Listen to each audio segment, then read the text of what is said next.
instruction. Donc dans le Nouveau Testament, Nouveau Testament, il n'y a pas de distinction entre l'enseignement, l'instruction et la doctrine. Vous allez lire la Bible dans Matthieu chapitre 7. Matthieu chapitre 7. Matthieu chapitre 7. Le verset 28. Verset 28. La Bible dit, Biblia inasema Jésus-Christ prêchait. Yesu anaanza kuhubiri, Il enseignait. anaanza kufundisha, Et il frappait par sa doctrine. anaanza kupitia doctrine yake. Suivez-moi très bien. Mnifuate mzuri. Vous avez compris? Mtaelewa.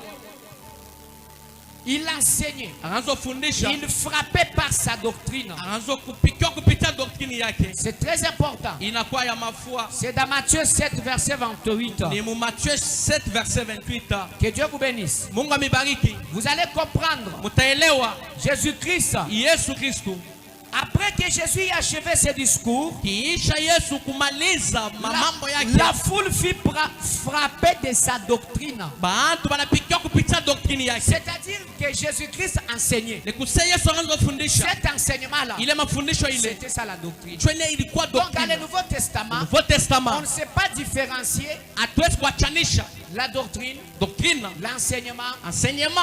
Amen, amen. Amina. L'instruction, Instruction. tout c'est une seule chose. Yote binakuya kitu kimoja. C'est-à-dire la doctrine, Kusema doctrine c'est l'instruction. inakuwa na instruction. On t'instruit. Beko On na t'enseigne. Beko na kufundisha. C'est ça la doctrine. Twene doctrine. La doctrine, Doctrine. c'est l'enseignement. Inakuwa mafundisho pia. Voilà pourquoi Jésus-Christ aimait beaucoup enseigner. Kwa maana Yesu alipenda sana kufundisha.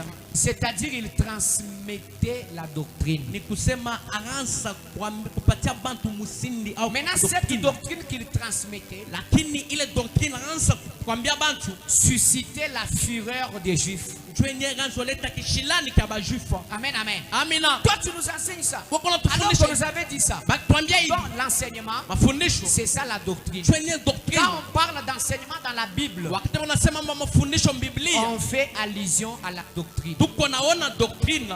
Que Dieu vous bénisse. Mungu amibariki. La doctrine, Doctrine dans le Nouveau Testament, Nouveau Testament.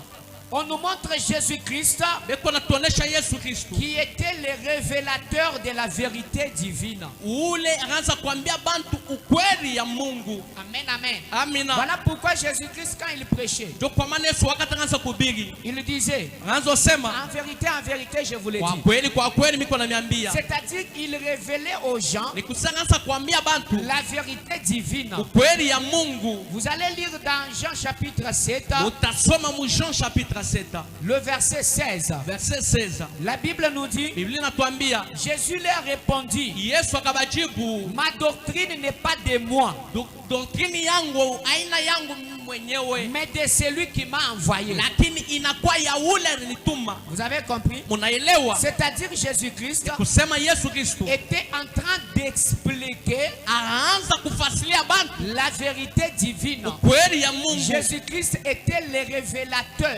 Yesu alikuwa mwenyewe wa kuambia bantu, Le révélateur. mwenyewe kunafununia bantu Les vérités divines. ukweli ya Mungu. Dieu ne se révèle pas en un seul jour. Mungu ashonekanikake pa mushiku moya, Mais Dieu se révèle en autant de jours. lakini Mungu anaonekanika kwa mashiku ya Tu mingi. peux croire aujourd'hui à Dieu, Unaweza kuaminia Mungu leo, mais la manière dont Dieu se révèle à toi lakini namna ile Mungu atajifununia est différente de la manière dont Dieu se révèle à quelqu'un qui a déjà fait 50 ans dans la foi. ikwenye kuachana na namna ile Mungu ataonekanikia mtu unasha kufanya miaka 50 muimani. Amen, amen. Amina. Dieu peut se révéler à quelqu'un Mungu anaweza kuonekanikia mtu aujourd'hui leo d'une certaine manière. mnamna mwa hivi, Après des temps, kiisha mawakati il se révèle encore à lui. anamuonekanikia tena. C'est ce que je vous avais dit, le problème des niveaux. Twenye mambia mambo atua, Tu as un niveau bas. uko na hatua ya chini. Dieu s'est révélé à toi Mungu anaweza